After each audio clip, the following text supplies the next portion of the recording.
Look, Nurse Maggie, a new patient. Oh, I got the hiccups and I got them bad. Nurse Maggie, begin preparation of the secret hiccup elixir.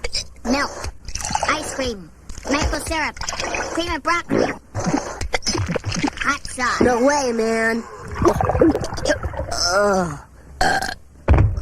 I knew it. Not enough hot sauce. Climb into the treatment apparatus, please.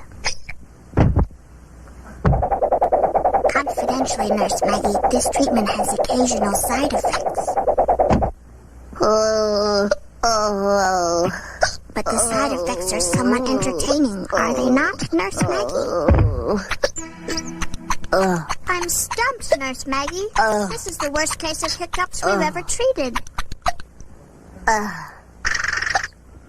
That's it!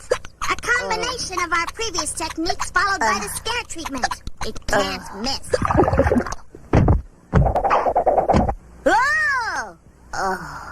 I pronounce this patient cured.